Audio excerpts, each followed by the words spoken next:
Welcome back to the Creative Process Podcast with myself, Jared Klein. If you're a recent viewer, you may not realize who this person is, but if you've been listening for a while, episode, 78 when you were on first? This is going to be part 2. Last one was part 1. How you doing, Xavier? I realized I was saying your name wrong.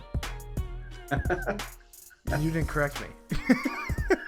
It's all good, man. I think I like to hear different people say my name, like even in Spanish, like they'll say Xavier instead of Javier, Xavier versus Xavier.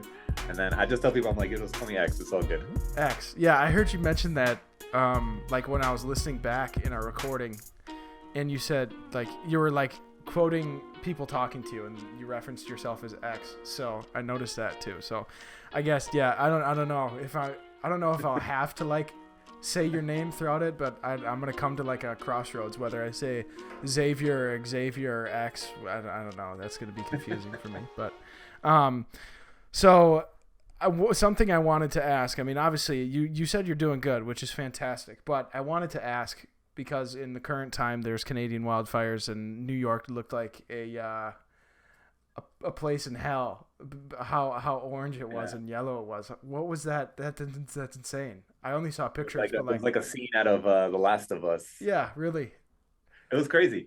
I left work on I think Tuesday, and I was like, damn, it smells like a campfire over here. Like, what is that? But nobody said anything, and I thought the haze was just like, haze that you see in New York, but you only see that kind of haze in like the morning. Mm-hmm. And I was like, all right, whatever. And then I started like looking out the window more, and you started seeing like the haze kind of grow and kind of get cloudier. And then by the following morning, like the smoke was like permeating through my apartment, and I was like, oh shit, it's smoky in here. Like you started smelling it, and it was very, very very strong. And then we still went to work because New Yorkers are just like, whatever, it's just haze. and then I was at work, and then at like around noon, it started getting real yellow and orange. And I was like, what the hell? And I was looking around, and everybody was rushing to the windows to see what was going on. And it was really, really cloudy. Some people were scared. Some people were like, wait, what is this? What is happening? Right. And then for like a brief period, like around 1:00 there, you smelled the smoke inside of the offices, and you were like, oh shit. And I got a little lightheaded, and I was just like, all right, maybe I should go home. And then they started like giving out masks to wear within the office and allowing people to go home if they felt uncomfortable. Mm-hmm. But yeah, it was a little scary. Yeah, like seeing pictures and like just, oh my, like, I mean, it was like a little hazy, like a little foggier than than normal in the mornings and stuff over here, and people were saying it was because of that. And then a couple days later, it's like it's literally orange and almost red where you got like in New York and stuff, and it's just like, oh my god.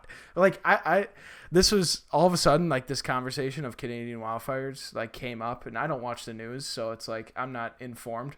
So it's like all of a sudden, I was like, oh, it's a little hazy. This happened last year,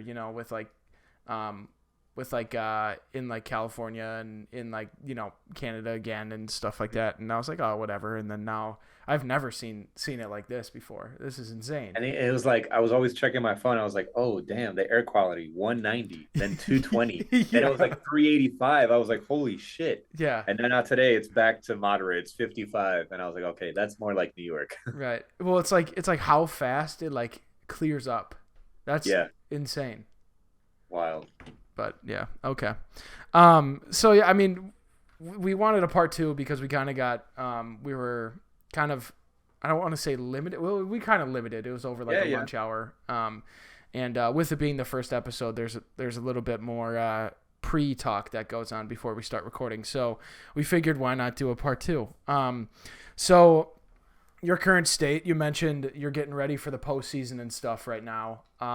What is that kind of looking like for you? Like, I guess you're more, you said you do design still, right? You design like with your staff. So I was going to say you're a little bit more like, distant from like getting your hands on, but you're not. But I guess like, how does that look for you right now, preparing for that, getting set up with people that you need to get set up, et cetera, et cetera?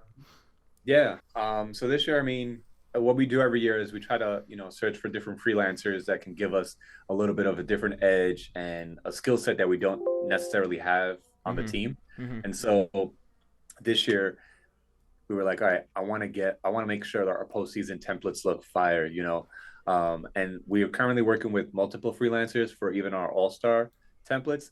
And the reason we work with freelancers is just because it's so much, like it's about 20 to 50 different templates per channel. Mm-hmm. And so when we're, in the trenches kind of handling daily work, it takes a little bit of time to, do a little research, create a mood board, figure out why you want to go with this direction, get the necessary fonts approved and the color palettes. And then ultimately, you're taking the style guide that the brand design team made and you're bringing it to life through social. Mm-hmm. And so this year I was like, I asked the team, I was like, are you guys good? Do you want me to hire like a freelancer to take on the postseason templates? And everybody's like, yeah, like let's use a freelancer because I mean, we won't start necessarily working on templates till like August and then middle of September. And then by October, we got to go. So why not work on the templates now in like June, July, and then tweak them throughout August and then have them ready by September. Mm-hmm. So we're working with different freelancers now, trying to figure out who has the bandwidth. Obviously, are the budgets in line to make sure that we're paying people what they deserve to be paid for all these templates and all this type of work. Mm-hmm. And so I have one of my guys, John, in charge of that and spearheading all that, as well as working on different motion graphic pieces for the postseason. We're doing something really dope right now for the home run derby chain. So we're working with a freelancer for that because we're trying to do something a little bit more 3D, a little bit more like cinematic. And so we know that, the team that we have here, they're great at what they do, but 3D is still like a frontier we haven't conquered per se. So instead of trying to do it ourselves, we're like, all right, you know what? We have the budget. Let's hire a freelancer to, crush this video. Right. Yeah, I guess like when thinking about like how many moving parts, I know you mentioned it last episode. But like you mentioned how many different accounts MLB is responsible for and responsible for running. And I can only imagine, once the postseason starts, your coverage, I mean, it's more like, at least from the outside looking in, like with the MLB, it's like you already have a lot to cover, but sometimes it's like you cover the primetime games, or like to put it in like layman's terms, comparing it to the NFL, like primetime, like Sunday games, like rivalry games or something like that, So you cover those mainly on social, and then the one-off stuff that like someone makes a dope play or there's a walk-off in a game that's like, obviously you're going to cover that. But with postseason, you got to cover everything. And games are going on sometimes simultaneously, and, there's a lot more to deal with. So I can only imagine how many moving parts you guys are dealing with, and how many freelancers you're potentially going to be dealing with to make sure you get everything done on time. I mean, you've been there for, you said 5 years, right? 5 years now? Yeah, it'll be 5 years, June 26th. So, I mean, you've been through 4, if not 5 postseasons. So you're kind of, you get the drill, but how, like, is it still like a daunting task every year that you kind of come close to it, or? Yeah, because you never know what's going to happen, right? So you try to prep for all these potential outcomes, whether it's like a walk-off, whether it's a victory, whether it's a grand slam. Mm-hmm. So we do so many different hype graphics for so many different teams and so many different players. And sometimes about maybe less than 50% of them come to fruition. So we just put those in our back pocket and hope to stay on the team so we could use it next year. Yeah, for sure. We're doing a lot of that. And even like, in August, I'm sure there's going to be a lot of trades. So we got to start prepping all these, jersey swaps soon. So it's a matter of like for Aaron Judge, for example, like we did like 6 different versions of 6 different teams that he could go to just based on, what we were hearing on social, because you think that we would have the awareness of like where he's going, but we don't. Like we find out just like you guys do. Right. Yeah, if the Yankees, based on, I don't think like last off season was like the buzz around him, right? That's when people were thinking. And then I don't know why he would want to leave. I mean, the Yankees aren't like a powerhouse anymore, but they do got a lot of young guys that are like that they're leaning on, and a couple years they're going to be like back to where the Yankees usually are. But I don't know. I mean, I'm a big MLB The Show guy, so he just got a crazy like Player of the Month card, and the hype around Aaron Judge is like back there. And I mean, last year he had such a great season, and Oh yeah. so many people wanted him, and he was he rumored to go to the Giants? I think he was rumored to go to the Yeah, he was Giants supposed to at go to one like time. Giants, the Dodgers, the Twins. Like we did so many different like jersey swaps, and then it came down to. Luckily, we had them already before the week of the announcement, and so when like that announcement came out that he was going to the Giants, Mm-hmm. we were like, all right, we already got this done. And then I Mm-hmm. was like, oh, let's take that back. He's actually going back to the Yankees, and so there was no jersey swap to be made because you just used a photo that he's in on a normal day. Right. And he was born in '92. So what does that make him? Let's see. I'm 25. I will be 25, and I was born in '98. So Like that's 31. yeah. He's that old? Oh, it says Yeah. age 31 right here. I'm so blind. I thought he was so much younger than that. How long has he been in the league? Let's see. His debut was 2016. So I didn't even graduate high school before when he made his debut. I did not realize he was 31. He looks a lot younger with 30 than 31. I bet if he had facial hair, he'd look a lot. Yo, that's the thing with Yankees. They don't allow facial hair. Yeah, that is like one of the weirdest. Like it's almost cryptic. Like Yeah. type of traditions. Like maybe it's just like the team culture, but I don't think it matters. Like let's be Yeah. honest. It's funny. There's Every time I see Gleyber Torres in the offseason with a beard, I'm like, oh, snap. That's a yeah good looking dude. And then when yeah he shaves it all off, I'm like, oh, damn. Okay. yeah. I remember when like I think it was Matt Chapman when he was with no, was it Matt Chapman? He's DH for the Padres. Is that Matt Chapman?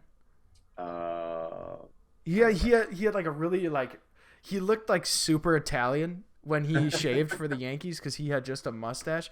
I'm gonna look this up. I think it was Matt Chapman. Was it Joey Gallo? No. Yeah, Joey Gallo too. When they like he went with like the just the stash. Oh, just looks horrible. Just looks horrible. Matt Chapman's wrong. Is it Matt Carpenter? I think it's Matt Carpenter. Oh, yeah, yeah, yeah, yeah. Matt Carpenter. He's on the Yankees now. Am And I think he I? just has, yeah, he just has like a mustache, like for the. Yeah. I remember when he first went there, he had like he was like fully like bearded out. He like looked like a grown man, and then he Yeah. went to the stash when he got to the Yankees, and it looks rough. Yeah. The It's funny, man, like even Garrett Cole, like when he was on the Astros, like he had like a nice like scruffy beard, and then when he came to the Yankees, it was just like shave it off, and it looks like a substitute teacher. yeah, like I get like it's the Yankees, like they're like the pinnacle of like MLB history. I wouldn't say maybe pinnacle. I mean, them and the Red Sox are kind of there, and then obviously you got like the Dodgers and stuff, but like they're like persona of like the Yankees, super cut and clean, white and black or white and navy blue, whatever it is. And then, you know, it's such a weird tradition. Like, why do you not let anyone have a beard? Like, if anything, a mustache looks worse than a beard sometimes. it's like, would you rather have your dudes be normal or make a fool of themselves? Because some guys, I mean, I know I wouldn't be comfortable without facial hair. I look like a baby if I don't have facial hair. So it's like, oh my! And was it them who like with the ball boy? They made the ball boy like tuck his hair in Oh, his helmet. Was that a I thing? think so. It was the dude with the long hair. Yeah, yeah, yeah, yeah. Yeah, He had like long blonde, like long straight blonde hair and a mustache. And they made the next game he did a ball boy again, and uh, they made him tuck his hair in his helmet. damn. Oh my goodness! Who's the owner of the Yankees? Isn't it the Steinbrenner still? I think it is the Steinbrenner still. I'm gonna have to look this up again. I don't know. I'm not a big Yankee fan. I'm a Yeah, Queens guy. maybe not the team we should be talking about. The Mets though, man. What's like a Mets like legend? I don't really know much about the Mets. Like other than like Piazza. What? Say it again. You were breaking up. What's like a Mets legend? Oh yeah, I mean, you got Piazza, you got Seaver. Sheesh. Oh, I Tom mean, Seaver? yeah, you got Tommy Seaver. You got what's his name? He's on the broadcast with the guys on SNY. Keith Hernandez. Oh yeah, yeah, yeah. He was a Yeah. first baseman, wasn't he? Mm-hmm. Okay. Yeah, I don't really know much. Oh, you can probably hear that now, can you? No. You can't? Oh, that is Huh? so loud out my window. Oh my goodness, that is so loud.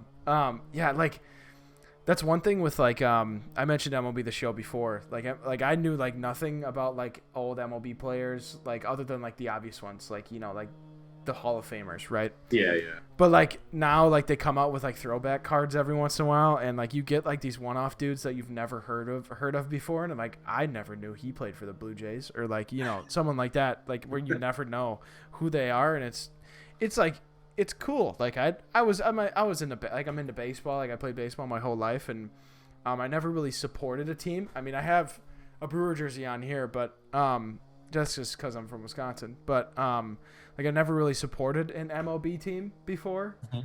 Like, and I know on the East Coast, baseball is completely different than where it is everywhere else in the country. Oh yeah, yeah. Especially in New York. I mean, that's as divided as you get. But like, yeah, I've never really supported a team, and so like all these different players kept popping up, and I was like, I never even had any idea that this was an MLB player. Like you'd hear their name every once in a while, and you're like, oh, okay, like not attribute anything to it, and then they come out with this card that's just like abnormally like stacked, and you're like, was this guy actually this good? Like I thought this guy was a bench player or something. But yeah, Crazy. it Yeah, is I was crazy. lucky enough to go to my first Mets game. I was like 8 years old with one of my uncles, and ever since then, I would just always go to Shea Stadium, City Field now, um, religiously. And I don't know, like it's so funny as like when you hear people talk about like who's the real New York team. Mm-hmm. People say the Yankees, but I like what like Curtis Granderson said. Like real New Yorkers are Mets fans because the Yankees are spoiled with so many like wins and all these World Series and all that stuff. But to be a Mets fan, you gotta have a lot of grit and a lot and thick skin because you're always getting roasted year in year out. And even for me, like when I went to high school in Flushing, I would go to Shea Stadium on Wednesdays with a Pepsi can and just be let in for free because there was like their promotion, like free Pepsi games on Wednesdays. Oh, really? And so I would always go there for like BP and see like the outfielders just play catch. There was one time where I think it was like John Rocker from the Braves was like taunting the fans and the bleachers, like pretending like he was gonna throw the ball and then just throw it up and then just like catch it. Um, but those experiences are great. And I mean, like I've been a Met fan for as long as I could remember. It's been a wild ride, but hopefully Mets can pick it up. Are those stadiums over there like in neighborhoods? Like are they Yeah. just smack dab in the middle of a So neighborhood? so Yankee Stadium is like literally the Bronx, where like there's trains, there's apartment buildings everywhere. It's by the highway. City Fields is the same. It's like in the middle. It's in the middle of a park, Flushing Meadow Park, and the nearest neighborhood is Flushing itself. Um, and there's like other stadiums for tennis courts, like Arthur Ashe Stadium. That's where they host the U.S. Open, and then they're building the NYFC Stadium right next door to Citi Field, which is a soccer team Mm-hmm. for New York. So I would say Yankee Stadium is more on the ground with like across the street would be an apartment complex, and in City Fields it's just like a big park. Mm-hmm. Yeah, I know. Like at least in Milwaukee, it's like they have like a whole complex. Oh Like yeah. I know Old County Stadium in Milwaukee was like kind of like that. Like across the highway was West Dallas, but like now it's like I mean they built in these humongous parking lots, and that kind of just separates it from everything else. And like going like seeing where Wrigley Field is, like that's right in like a block. Like Yeah. there's well now they kind of like Wrigleyvilled it, kind of what they're called now. There's like bars and restaurants and stuff down there, obviously because it's a stadium and they want to create an atmosphere. But it's so cool to like I guess like in for the NFL, like Lambeau is kind of like just in a random neighborhood, you know, in Ashwaubenon, Wisconsin, and it's super small market, but it's like right like you walk across the No. street and there's like your uncle's house. Am I cutting in and out? Are you cutting in and out? Uh, Oh no. We're having connection problems. All right. Are we good? There we go. I connected to my hotspot on my phone.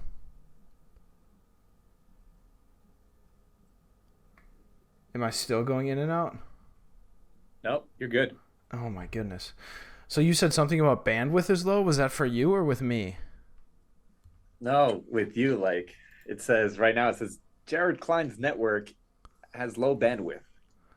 Okay. So I'm wondering. Yeah, I'll have to do some shit because maybe it's because I hear them playing music outside. Maybe it's because, well, our internet here, it's fine with just like my wife and I on it and our TV connected and stuff. But yeah, once we get like people over for like fires and having a good time, it does slow down. So maybe it's just Yeah. getting bogged with all the people. I completely forgot where we were talking, what we were talking You're about. talking about stadiums and Lambeau Field and how stadiums are in different neighborhoods. Oh, yeah. Okay. So, yeah, like with Lambeau, it's like you go to Lambeau Field, you think you're going to Green Bay, which is already a small town, but you're expecting it to be like downtown Green Bay, but it's completely not. It's in a town like 10 minutes away from Green Bay called the Schwabenon, and it's like you walk across the street from Lambeau and you can be in like your uncle's house. Basically, Wow. like I love that about stadiums. It makes it a lot more intimate, like another thing with like European like soccer stadiums, like there's Hmm. no parking lots. They're Oh no. just you walk a block from like a town pub, and you're in the stadium. It's crazy. It's Yep. crazy like that. So yeah, like baseball culture in New York, I guess, to round it back to baseball culture in New York very like interests me because it's like so like you said you're from Queens, so like Yeah. automatic. I bet if you liked the Yankees, that'd be like sacrilegious. Oh yeah. I mean, there's a bunch of Yankee fans in Queens, and their explanation is like, "Oh, my father, he's from the Bronx, or my mom was, she moved from the Bronx here, or she moved from Brooklyn to Queens." And I think predominantly like Queens is like I would say Mets fandom, and then Brooklyn, Bronx, Staten Island, and Manhattan are like more Yankee fans. But Queens is the largest borough in New York, so I think we got the numbers. That's one thing about New York City that I will never understand. Probably like the boroughs. It's nope. Yeah, I don't. I know that it's they're supposed to make up New York City as one, uh, but yeah, I mean Staten Island is like closer to Jersey. It's in between both Manhattan and Jersey, but Queens and Brooklyn are essentially attached together, and then the Bronx is like could be considered part of upstate New York because it's part of like Westchester and all the northern region of the New York state, and then Manhattan is literally an island by itself. Mm-hmm. Yeah. Is like Manhattan and Long Island? Is that the same thing? Oh no, Long Island is probably its own country as well. It's like it's connected to Queens, but they have their own like police. They have their own type of like government. It's its own island, I'm really. gonna I'm gonna look up I'm gonna look up a map of like just to see. But How a do you lot of spell Long Islanders they come from Long Island to the city or to Queens. it? Okay, here we go. So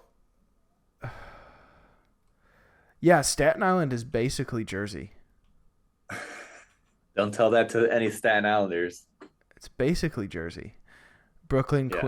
Brooklyn and Queens are right next to each other. Bronx and Manhattan are across the river. It looks like Bronx, yeah, Westchester, Manhattan. Where's Long Island in this? So Long Island, if you're on the map, like scroll all the way to the right past Queens, and it's like a body of land, like a Oh, it's rectangular shape. literally that. Like, okay, Yeah, it's like the tail of Queens. okay, yeah. Okay, yeah. I don't know, man. It's so like otherworldly. Like, granted, you guys have a city that's big enough to be able to do that. How big is New York City? I don't even know. I know in terms of people, there's probably like, I don't know, 20, 25 million people. That is astronomically massive. 20 million people. Oh, it says 8.468 million. Like Oh, that's okay. that's Then I was, double the population of LA. yeah. That is astronomically insane.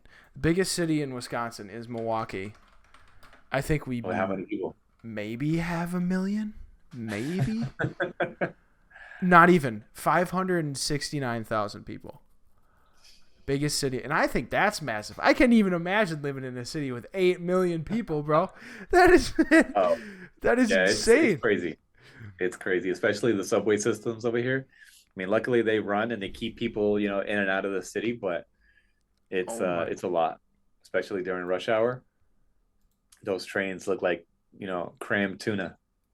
that is insane. Yeah, I can't even imagine Especially rush hour. especially going to the games. Like a lot of people use, mass transit to go to the games, whether it's Yankee Stadium or Citi Field, and those platforms are tight.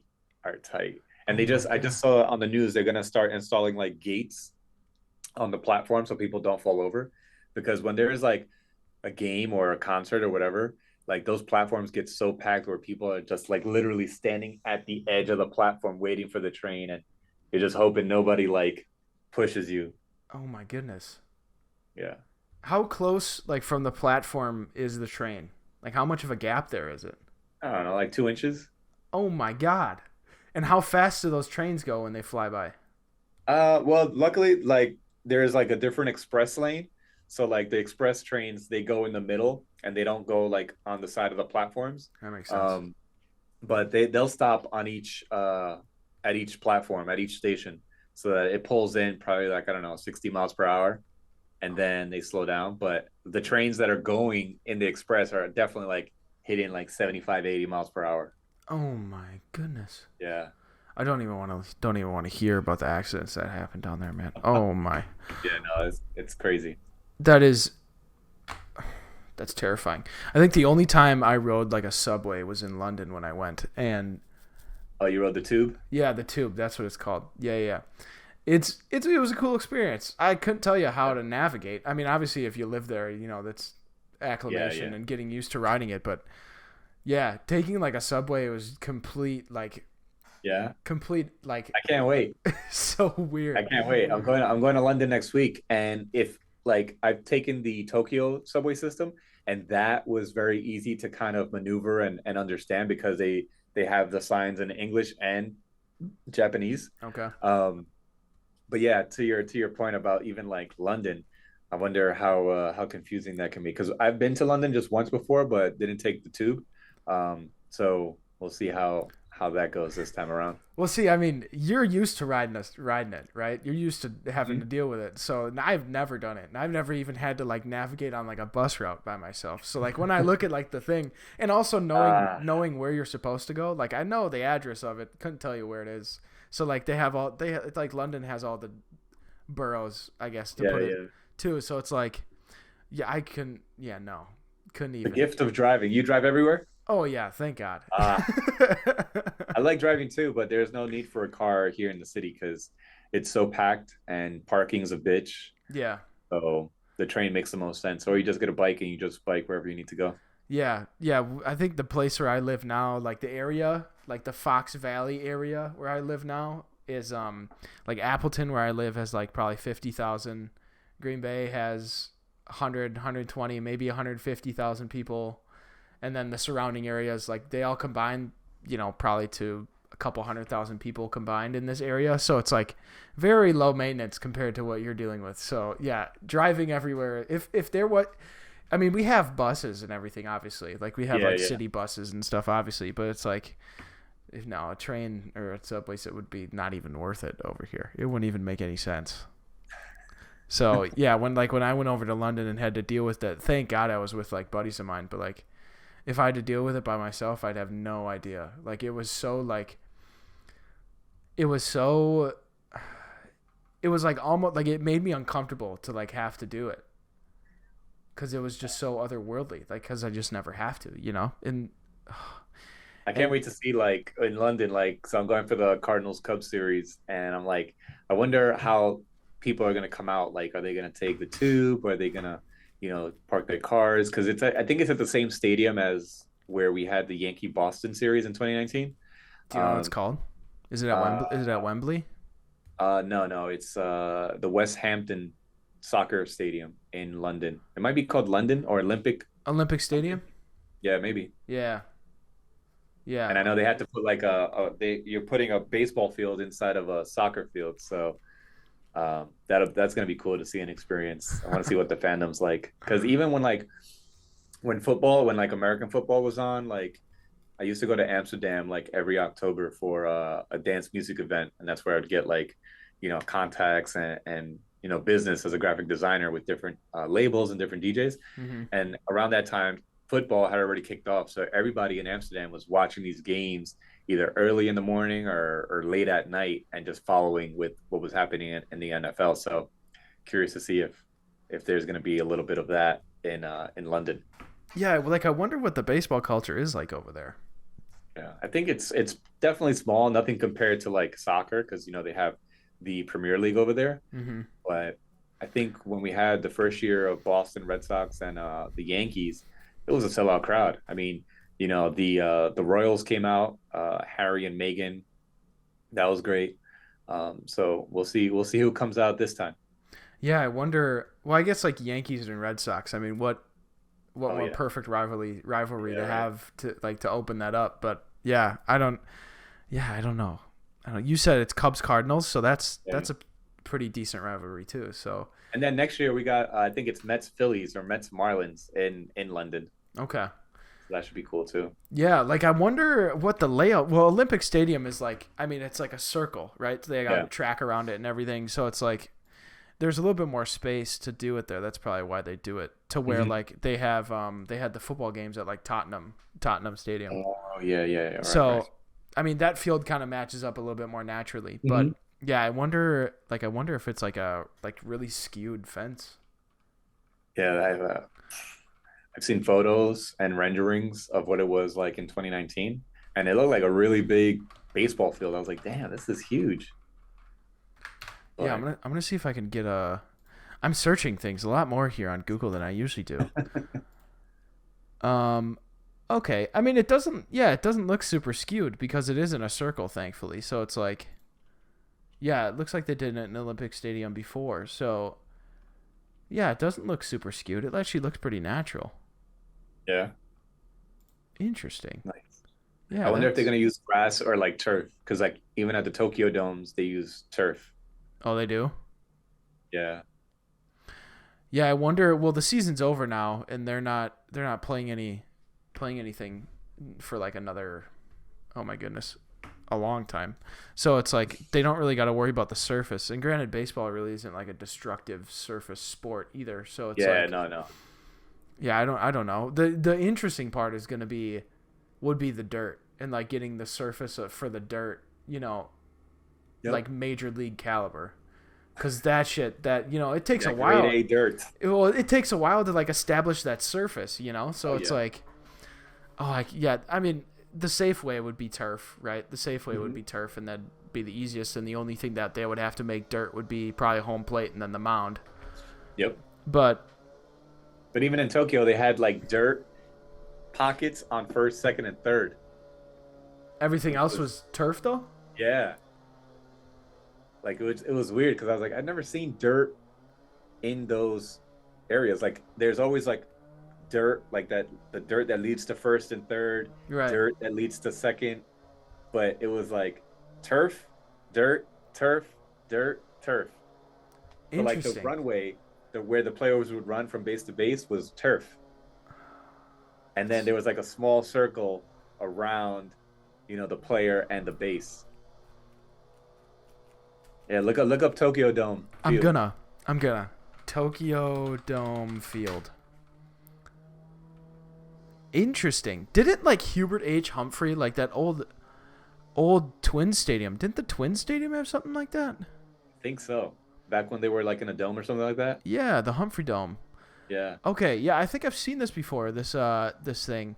Um, I mean, it is a little bit more forgiving when you like, depending how hard the surface is with the turf. Dirt may be a little bit more forgiving when it comes to sliding and stuff, but Yeah. I don't. Yeah, I don't understand.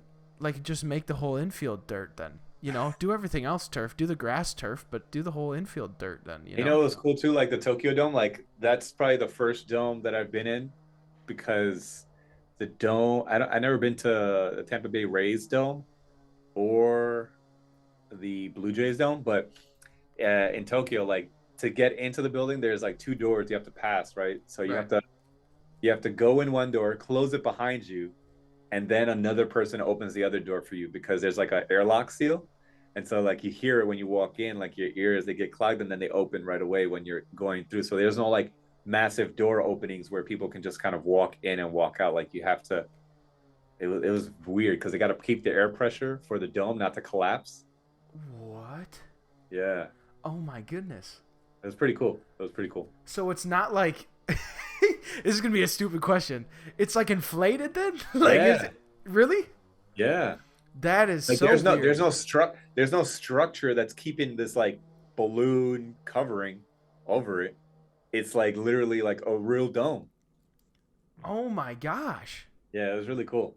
That is so like yeah, that's abnormal. That's It insane. felt like I was going into like a spaceship because you hear like the like swooshing air like kind of being trapped in this airlock that you're in, and then the door opens, and then it's like air keeps kind of circulating. Oh my goodness. Yeah, Yeah, because I mean the dome's here. Obviously, it's full structure, yeah. so it's like that'd be weird. That'd be really Right. weird. I at first I was like, oh, what is this? Why are we having to go through this airlock? Is this like a COVID protocol? But they're like, no, it's for the dome to keep the air inside. I was like, oh, Oh my gosh. yeah, it was pretty I've cool. I've never even didn't even think about that. Cause like, granted, I haven't really looked at many detailed pictures of the Tokyo Dome to be honest. So it's like, okay, yeah, I never would have guessed it anyways. But like, I mean, just looking at it, you would think it'd just be. It's probably a lot cheaper to do that, right? Probably so much cheaper just to do like a balloon roof. I don't know. I haven't thought about building a dome yet, but Yeah, right. yeah, Right. I mean, we kind of got off topic. I feel like that disconnect kind of skewed the design conversation. Um, so I guess yeah, getting back into like kind of what you're prepping for. What do your tasks look like when prepping for like the postseason and stuff? so it's pretty much the same thing that we do every year. So we always kind of get like a list of templates from both the Las Mayores team, which is the Spanish team, the Países team for all the individual countries, and then just the MLB team. And some things kind of change, some things don't. They stay relatively the same. But like for Cuba or Puerto Rico, they'll ask for like maybe six templates because all they're doing is promoting those players from those specific countries. Right. And then for Las Mayores, it's like, okay, we need a whole bunch of like IG story graphics. We need a whole bunch of debate templates. Um, they pride themselves on a lot of different like pieces of content just because there's so much happening, and a lot of the players are predominantly like from Latin America. So there's always a lot of stuff going on. Mm-hmm. For MLB, it's always the same thing every year, like, hype graphics, templates of like final scores, stat graphics, single stat graphics. So we go through the list and then I'm like, okay, cool. What else do we need? And are there opportunities where we could animate some of these to kind of, enhance the viewer's experience? Mm-hmm. Because one of the things that I look at for like soccer teams, like abroad, like La Liga or Premier League or Bundesliga, they do really cool animation graphics for IG stories for every time there's like a goal or some sort of substitution or overtime or whatever it is. And I'm like, oh man, we should do some of these things. So we try them out. But sometimes video in general and then like motion graphics, they don't do so well on social and they don't generate that much engagement or impression. So we pitch those ideas, we see which ones get through, which ones don't, Mm-hmm. and then ultimately it's like 90% still graphics, followed by like highlights and replays and all that stuff. So Mm-hmm. that's pretty much everything that I'm doing, and then it's just like figuring out, okay, who on Twitter or who on IG has been hitting me up recently, and like keeping tabs on like wanting to work with us, because we have like a healthy library of like different freelancers that we can continue working with or give other people opportunities. And for a lot of the times we try to give different freelancers the opportunity, but it's tricky when you try to hire a designer who's like solely really great at fan art or creating these really great pieces of content, but when it comes to creating templates and creating this like ecosystem of designs, sometimes those freelancers don't really translate it well, and sometimes you have to walk them through it because it's different. It's a different beast, right? So Mm-hmm. instead of creating just like one super cool graphic, now you have to create like 20 that have the same kind of like style and elements and colorization Mm-hmm. that this hype graphic has. So but those are not some of the things that deter us from working with freelancers. Like if we have a really cool like Jared Klein out here just whipping out graphics left and right, and we're like, yo, we really love your style, your coloring of the players' faces look really dope. How would you feel about doing 25 templates? And obviously we'd walk you through it. We'd be on like weekly calls just to make sure that you feel good and comfortable about it. And then my team does a great job of like always assisting them and making sure that they're comfortable, because it might be new territory for them, but at least if it is, this sets them up for more future opportunities with different leagues or different teams when they like approach to do templates. Mm-hmm. Because I know in the past, like I've worked with like Shalik from the NBA. She did a lot of really cool graphics for us, and she was great at what she does. And I specifically wanted her to do something just that was one off. So we gave her like 10 different like hype graphics to do for us. And then even working with like a Terry So from France, like he has done some really He's cool stuff insane. for us. And I was like, and he actually came out to visit the offices and really sit down and give me a presentation of what he could offer as a designer. And I really love that when people reach out and they're like, hey, do you have, 20 minutes to chat about XYZ? And I'm like, yeah, sure, not a problem. And then I love it when designers want to come to the office and sit down and really pitch me new work and ideas. And I'm like, yeah, come on over, not a problem. Mm-hmm. So having those experiences has, really been rewarding, and also want to work with other freelancers as well, because we like to work with people that we're fan of. So I'm getting like slacks every day, like, oh, check this person's artwork out, or look at this girl's artwork, and I'm like, yeah, let's figure out a way to, work with them. Let's create an opportunity. Mm-hmm. But all that is contingent upon like budgets, if we have the right budgets. Um, and I know some designers be like, yo, man, I'll do it for free. And I'm like, no, we want to pay you. We want to pay you. Like, let us figure out the budget situation on our side, and then we'll compensate you for the work. But yeah, it's exciting for postseason. We'll see what that comes up with the freelancers they're working with. But for home run derby and all star, we got some heavy hitters lined up with those graphics. And I'm sure like when that time rolls out, you'll start seeing who's done what. But it's gonna look dope. It's gonna look real dope.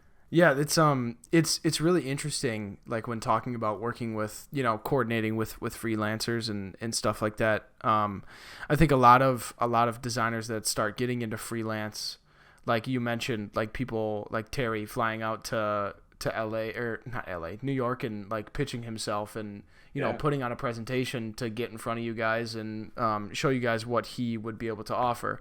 That whole aspect of the whole freelance Hmm. side of things is sometimes ignored when people are starting, being able to pitch yourself and sell yourself and be able to show people why you're the guy for the job and why they shouldn't pick some other guy, or gal. I think like I love how you mentioned that, because one, it makes your job easier when there's very open communication about who can offer what, and then you can very easily weigh pros and cons between different candidates. But Hmm. then it's also like it establishes the sense of, like, from a designer standpoint, pitching themselves, it establishes that confidence. But also it's like, hey, I put myself out there, and if they don't pick me, it's Yep. okay. I did the best I could to be able to present myself. And then if you don't get picked, it allows you to do some self-recollection, and also being able to Yeah. ask follow-up questions and stuff like that, and learn a little bit more. I got a lot of messages on Twitter like on a monthly basis, and I tell designers, I'm like, hey, I don't have anything right now that I need, but hit me up in like 2 3 weeks, and they'll hit me up in 2 to 3 weeks. But I'm just like, I don't have anything yet. And in the past, like we would do like really cool illustration or like different types of hype graphics with a lot of really, heavy, complex environments. And then we would kind of hire like the Johnny Silvas of the world, or like the Reese Knights, who are like now on my team, to do some stuff for us. But we've kind of like, I guess, skewed away from that, just because there's been a lot more of like internal red tape that we have to cross with like legal and all that. So we do everything in house, and then when we have like major event moments that we want to elevate creatively, Mm-hmm. we'll hire like freelancers. So Mm-hmm. um, we have the Hall of Fame stuff coming up at the end of September, October. So if there's any freelancers out there that want to get their hands, dirty, hit me up. I'm kidding. All good fun. Um, I just thought of something.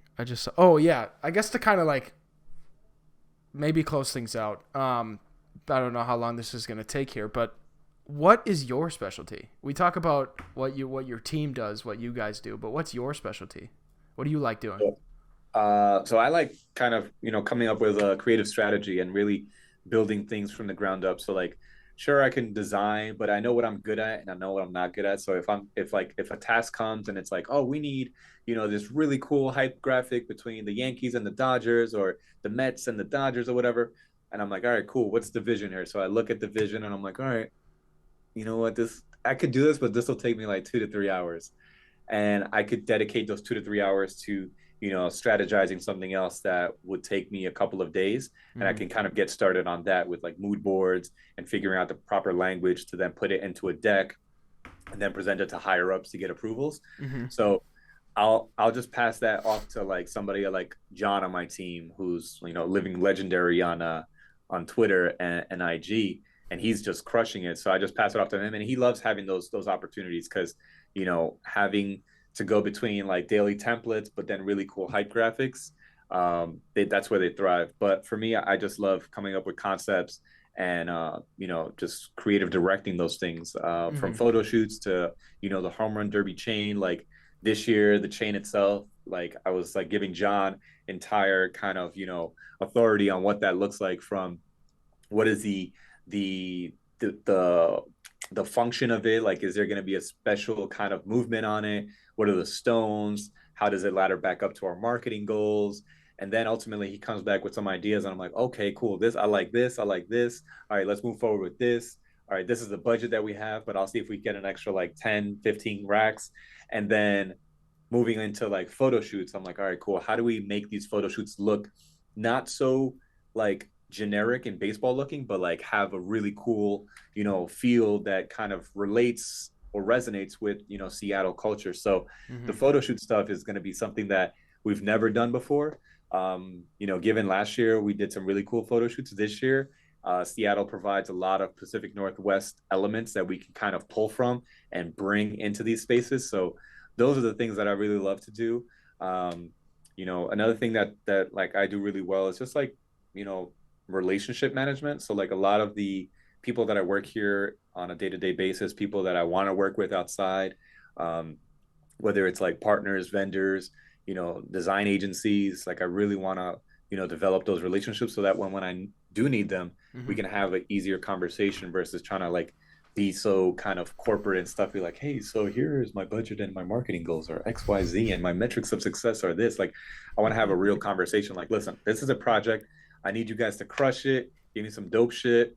And let's keep it going from there. But other than that, I mean, really, really coming up with some like cool concepts. Like right now we're doing some like suite decor for a lot of the VIP suites we're doing for Home Run Derby and All-Star. I'm really loving this kind of like era that I'm in, where it's like interior design and also set design. So it's like really bringing things to life in the real world space is where I'm like really thriving right now. Yeah, I was gonna say like I was gonna ask if you like dive more into like, I mean, you said photo shoots, and then you also mentioned like the photo shoot. I think last episode you mentioned the Mexico City stuff that you did and like designing that whole backdrop and stuff. And I was wondering if you would dive into more of that, like on the outside, like with what you mentioned, with like suite decor and like for guests, like showcasing the MLB brand and look more than just digital, and like, like the obvious things, like more through the whole event and the backside of the event almost. So that's really interesting that you're diving more into that and you're getting that chance. That's pretty sweet. That's awesome. And one thing that we're working on now is like this year's hip hop's 50th anniversary. So we're doing a concert at Yankee Stadium with like some big names like Lil Wayne, Snoop, Ice Cube, T.I., all these people. Oh, wow. And we're doing we're decorating a suite that's kind of, directly for MLB Life, which is our, cultural account that's all things off the field.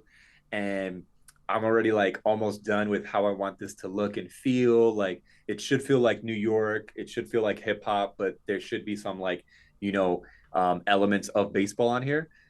So that space is gonna look really nice. And if everything gets approved and the budgets are right, this could look really, really sick. Because I really love going to like all these different types of like brand like events or parties, like, you know, UEFA Champions League. They do like really cool things with Heineken where they deck out a whole type of space where it's like a watch party and everything is like Heineken, but you still know you're watching a soccer game.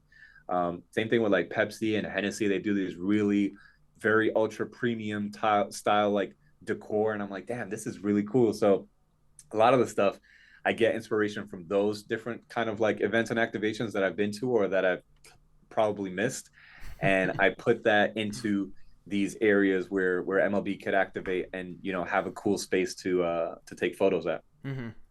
Yeah, that's awesome. I think like that side of design is something I need to be more interested in diving into, because like in the granted my design career is very infantile, you know, compared to what you've been through so far. So like this moment in my career, I've only been, you know, doing a lot of digital, some like physical stuff, but it's like, oh, we need to create like a whole sponsor sign or like menu boards or something like that. Nothing activation wise, like creating a photo backdrop or, you know, because I saw, yeah, I think I saw like photos of like the setup, and it was like this huge like 90-degree photo drop, and it was massive. It was insane. Yeah. So like, I Yeah, can I only think imagine. I'm gonna do a better job.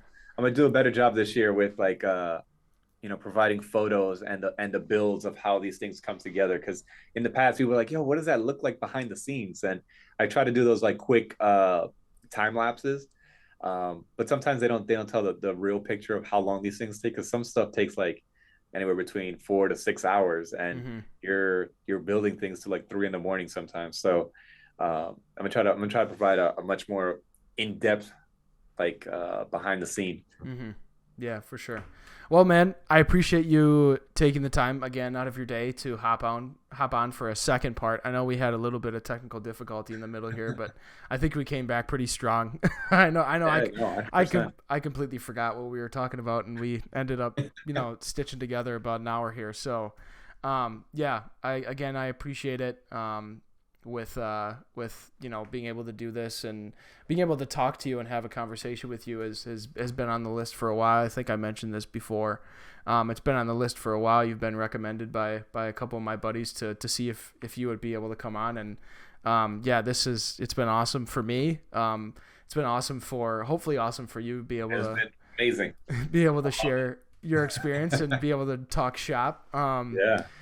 Yeah, so I thank you. I know the viewers have plenty to learn from. I know this one may not have been a little bit as informative as the last one, but yeah, again, I appreciate it. For the viewers, go down below, check out all of Xavier's stuff, his socials, his portfolio.